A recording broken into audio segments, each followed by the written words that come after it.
नमस्कार श्रोते हो, तुम्ही ऐकत आहात रेडिओ पुणेरी आवाज 107.8 FM आणि तुम्ही तुमच्या आवडीच्या शोमध्ये आहात, म्हणजेच हा खेळ शब्दांचा या कविता व चारोळ्यांच्या शोमध्ये. आज खरं तर आजचा आणि यानंतर येणाऱ्या रविवारचा जो शो आहे तो खरंच खूप विशेष आहे आणि माझ्यासाठी आपल्या सर्वांसाठी खूप आनंदाचा असा आहे. कारण मार्च महिन्याच्या 3ऱ्या रविवारी बरोबर 5 वर्षापूर्वी आपण हा खेळ शब्दांचा हा कविता व चारोळ्यांचा शो रेडिओ पुणेरी आवाज 107.8 FM वर सुरू केलेला होता. आणि जेव्हा हा शो सुरू केला तेव्हा वाटलं नव्हतं की आपण या शोला एवढा भरभरून असा प्रतिसाद द्याल, आपण FM वर, आपण या शोवर एवढं भरभरून असं प्रेम कराल आणि सातत्यपूर्ण आपला जो सहभाग आहे, आपण वारंवार रचना पाठवता, आपण प्रतिक्रिया देता, आपण छान छान मनोगत व्यक्त करता. त्यामुळं हा शो करण्याचा जो उत्साह आहे तो माझा वाढत गेला आणि बघता बघता या शोनी 5 वर्ष पूर्णत्वाचा टप्पासुद्धा ओलांडलेला आहे. आणि त्या अनुषंगाने आजच्या शोसाठी आपण आपल्या आवडीची एक चारोळी आणि आपण या शोबद्दल FM बद्दल आपलं मत काय आहे ते मनोगत आपण मागवलेलं होतं आजच्या आणि पुढच्या शोसाठी. तर त्या अनुषंगानं आजसुद्धा आपल्याला खूप सुंदर सुंदर रचना, चारोळ्या आलेल्या आहेत, मनोगतं आलेले आहेत आणि खरंच ती वाचल्यानंतर आपण या शोवर, आपण FM वर किती प्रेम करता याची अनुभूती येते. आणि जेव्हा आपण शब्दांच्या माध्यमातून व्यक्त होता तेव्हा आणखी एक नवीन ऊर्जा, आणखी एक नवीन हुरूप हा शो करण्यासाठी निर्माण होतो. तर आपण जास्त विलंब न लावता आजच्या शोकडे वळूया आणि शोची सुरुवात नेहमीप्रमाणेच म्हणजे चला तर मग ठाव घेऊया हळव्या मनांचा. चला तर मग ठाव घेऊया हळव्या मनांचा, आनंद घेऊया जीवनातल्या प्रत्येक क्षणांचा, आनंद घेऊया जीवनातल्या प्रत्येक क्षणांचा. काही तुमचे काही माझे गुंफून शब्दमोती, काही तुमचे काही माझे गुंफून शब्दमोती, सजवूया हा खेळ शब्दांचा, सजवूया हा खेळ शब्दांचा. तर आज काही तुमचे आणि काही माझे हे शब्दमोती गुंफून आपण हा जो शो आहे आपला तो आज सजवणार आहोत हा खेळ शब्दांचा. आणि खरं सांगायचं तर माझ्या माहितीप्रमाणे तरी कोणत्याही FM वरील कविता आणि चारोळ्यांचा अखंडितपणे 5 वर्ष चालू असलेला हा एकमेव शो असावा. आणि निश्चितपणे रेडिओ पुणेरी आवाज 107.8 FM, रेडिओ पुणेरी आवाजची संपूर्ण टीम यांनी आपल्याला जी संधी दिलेली आहे, मी सुद्धा साहित्यिक आहे, मी सुद्धा कवी आहे, लेखक आहे, समीक्षक आहे, मोटिवेशनल स्पीकर आहे आणि व्यवसायाने वकील आहे. खरं तर साहित्य आणि माझा वकिली व्यवसाय हे एकमेकांच्या विसंगत असं क्षेत्र, परंतु आवडीसाठी, छंदासाठी मी रेडिओ जॉकी म्हणून रेडिओ पुणेरी आवाज 107.8 FMला जॉईन झालो आणि रेडिओ पुणेरी आवाज 107.8 FMच्या संपूर्ण टीमने आपल्या सर्वांना हे एक खूप छान असं व्यासपीठ दिलं. मला सांगायला आपल्याला आनंद होतोय की आपला हा जो शो आहे तो भारतातल्या अनेक राज्यांमध्ये ऐकला जातो. आपले जे मराठी साहित्यिक मान्यवर आहेत ते भारताच्या वेगवेगळ्या भागामध्ये, एवढंच नाही तर विदेशामध्ये सुद्धा आहेत. त्यामुळे भारताच्या वेगवेगळ्या राज्यामध्ये, महाराष्ट्रात तर जवळपास प्रत्येक जिल्हा आणि प्रत्येक तालुका, त्यातली छोटी छोटी खेडेगावं असो किंवा मोठ्यातलं मोठं शहर असो, तिथपर्यंत आपला शो ऐकला जातो. तिथून आपले साहित्यिक मान्यवर या शोमध्ये सहभागी होतात. आणि एवढंच नाही तर अगदी 12 देशामध्ये, 12 विदेशामध्ये सुद्धा आपला हा शो ऐकला जातो. तिथून मान्यवर सहभागी होतात आणि खूप छान वाटतं की जेव्हा तुमच्या रचना ज्या असतात त्या मी सादर करत असतो. खूप वेळा आपण पाहतो की ओळींचं बंधन आपण दिलेलं असतं, आपण पोस्ट नीट वाचत नाही. मी विनम्रपणे सांगतो की आपण जेव्हा शोची पोस्ट येते तेव्हा आपण शोची पोस्ट पाहावी, शोच्या पोस्टमधील नियम पाहावे आणि त्यानंतरच रचना पाठवावी. आपण घाईघाईमध्ये रचना पाठवून देतो, ती रचना नियमामध्ये नसते. त्यानंतर आपली रचना जी आहे ती शेवटी जाते आणि ती शेवटी घेतली जाते, कधीकधी ती घेतलीही जात नाही.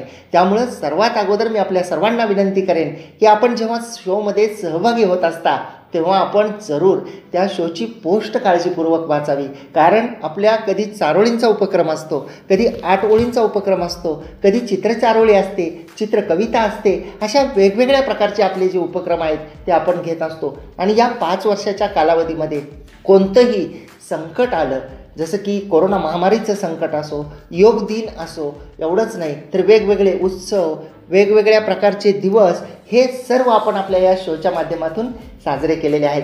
आणि वेगवेगळ्या विषयांवर जेव्हा आपल्या सुंदर सुंदर रचना येतात आणि त्या मी सादर करतो, तेव्हा श्रोत्यांच्या प्रतिक्रियासुद्धा माझ्यापर्यंत पोहोचतात. आणि श्रोते जे आपल्या या शोचा मानबिंदू आहेत ते रसिक आहेत, ते लिहित नाहीत, पण ते अत्यंत उत्कृष्ट असे श्रोता आहेत.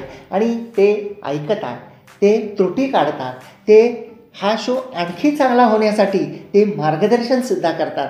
खूप सुंदर अशा प्रतिक्रिया शोनंतर माझ्या व्हॉट्सअप नंबरला पाठवल्या जातात आणि त्यामुळं मी या शोमध्ये सुधारणा करत राहतो. आपल्या सर्वांना माहीत आहे की जी व्यक्ती चुका स्वीकारते तीच व्यक्ती प्रगती करू शकते.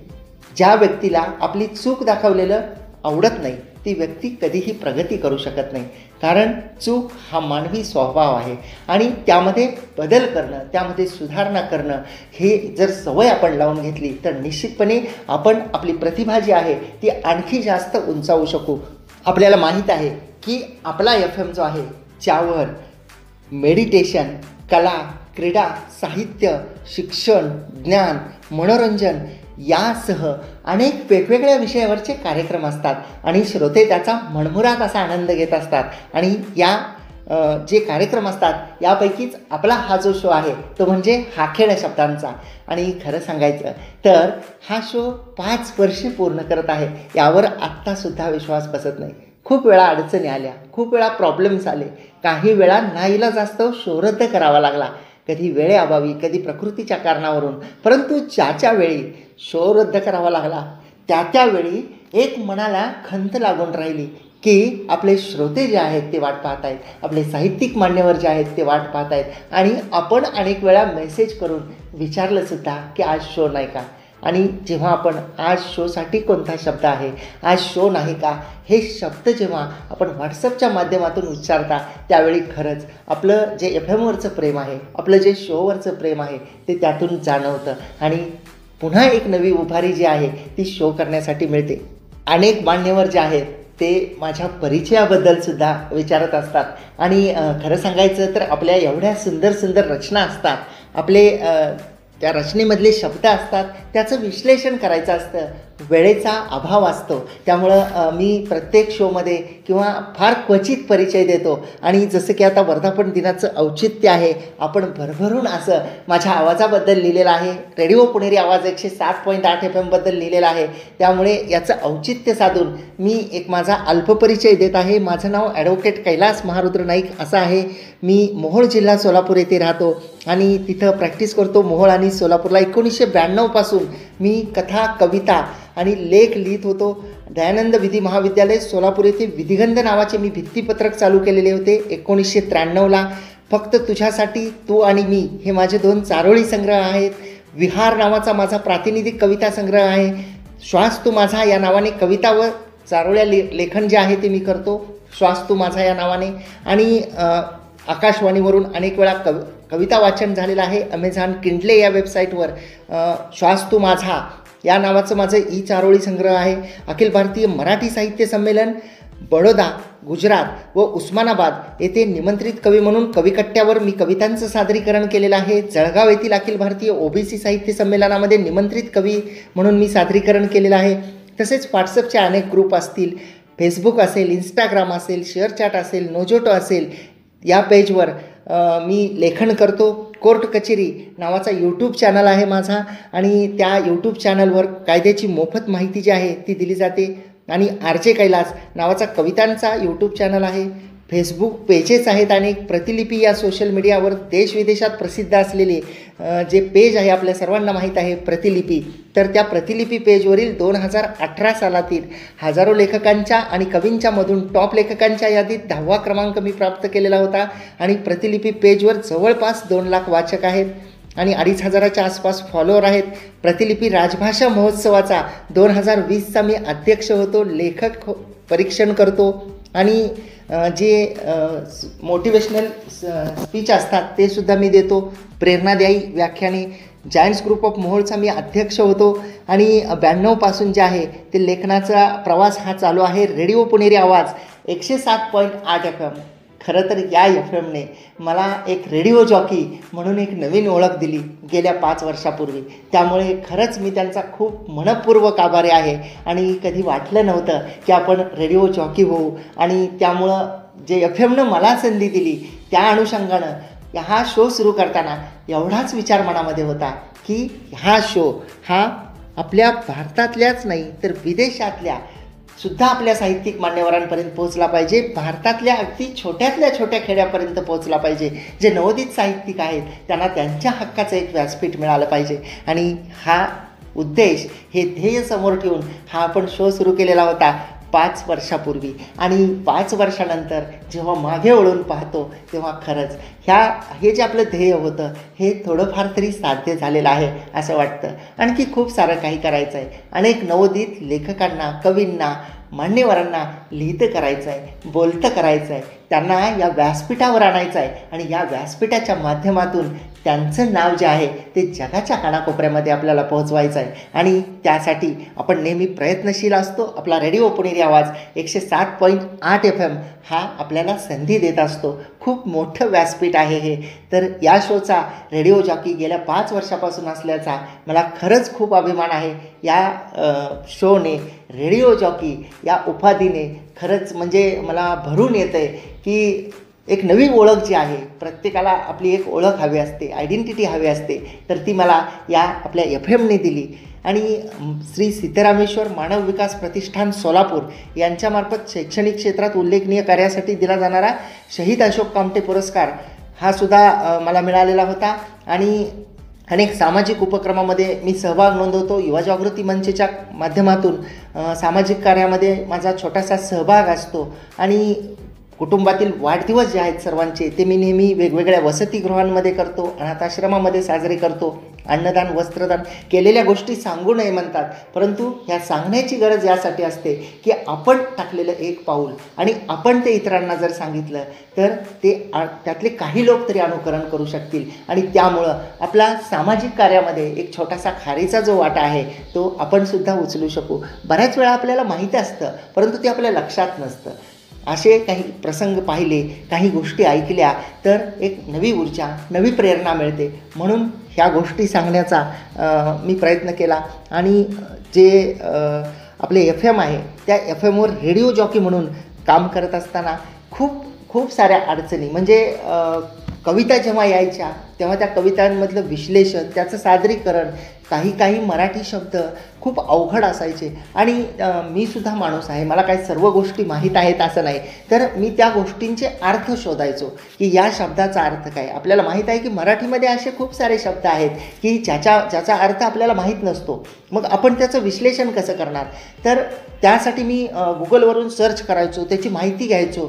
जेव्हा एखादा सण असेल किंवा एखादा प्रसंग असेल तर त्या प्रसंगाबद्दल काय विश्लेषण आहे किंवा काय त्याची माहिती आहे ही माहिती शोधून एक शोधक वृत्तीनं आपल्या ज्या रचना आहेत त्या रचनांना न्याय देण्याचा मी प्रयत्न करत होतो. खरंच जेव्हा आपण ह्या सगळ्या गोष्टी करत असतो तेव्हा खूप वेळा आपण पाहतो चित्रपटामध्ये की चित्रपटामधील हिरो जे असतात, हिरोईन्स असतात, म्हणजे अभिनेता अभिनेत्री हे जे असतात ते आपल्याला पडद्यासमोर दिसतात. परंतु पडद्याच्या पाठीमागं जे मेहनत घेणारे लोक असतात, जे लोक या शोला यशस्वी होण्यासाठी कार्य करीत असतात ते कधीही समोर येत नसतात. परंतु त्यांचा उल्लेख जो आहे तो आजच्या या शोच्या निमित्तानं आवर्जून करणं हे खूप गरजेचं असतं.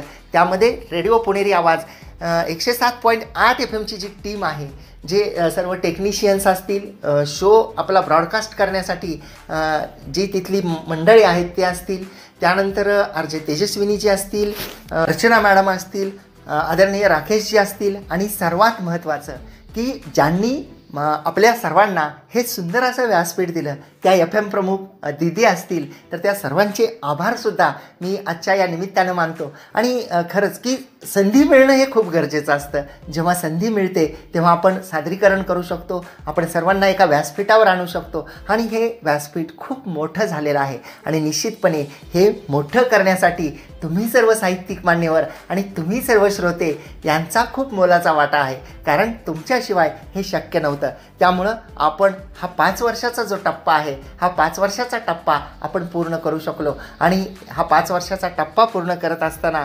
एवढंच म्हणेन की आपली ही जी साथ आहे रेडिओ पुणेरी आवाज 107.8 FM ला आपण दिलेली, हा खेळ शब्दांचा या शोला दिलेली आणि या शोमध्ये आपले सहभागाचं आपण जे सहभाग घेता तो सहभाग आपण कायम ठेवावा आणि तुम्ही रेडिओ पुणेरी आवाज 107.8 FM ऐकत आहात आणि तुम्ही तुमच्या आवडीच्या शोमध्ये आहात म्हणजेच हा खेळ शब्दांचा या कविता व चारोळ्यांच्या शोमध्ये माझ्यासोबत म्हणजेच RJ कैलास सोबत. आनंदी रहा, आनंद लुटा.